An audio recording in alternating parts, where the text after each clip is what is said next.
క్రీస్తు సంగమునకు శిరస్సై ఉన్నలాగున పురుషుడు భార్యకు శిరస్సై ఉన్నాడు. క్రీస్తే శరీరమునకు రక్షకుడై ఉన్నాడు. సంఘము క్రీస్తునకు లోబడినట్టుగా భార్యలు కూడా ప్రతి విషయంలోనూ తమ పురుషులకు లోబడవలను. పురుషులారా, మీరును మీ భార్యలను ప్రేమించుడి.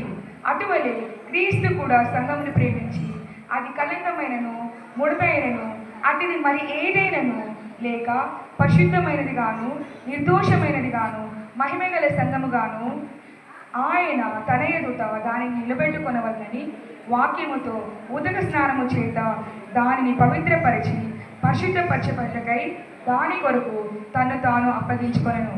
అటువలనే పురుషుడు కూడా తమ స్వంత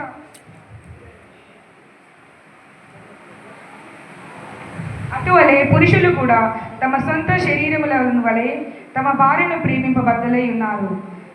తన భార్యను ప్రేమించువాడు తను ప్రేమించుకొనుచున్నాడు. తన శరీరమును ద్వేషించు వాడెవడును లేడు గాని ప్రతివాడును దానిని పోషించి సంరక్షించుకొనును.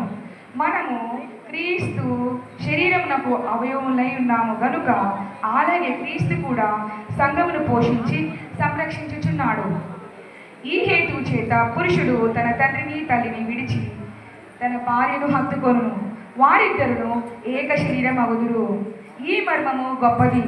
అయితే నేను క్రీస్తుని గూర్చియు సంఘముని గూర్చియు చెప్పుచున్నాను. మెట్టుకు మీలో ప్రతి పురుషుడును తనను వలె తన భార్యను ప్రేమింపవలెను. భార్య అయితే తన భర్త యందు భయము కలిగి ఉండునట్లు చూచుకొనవలెను.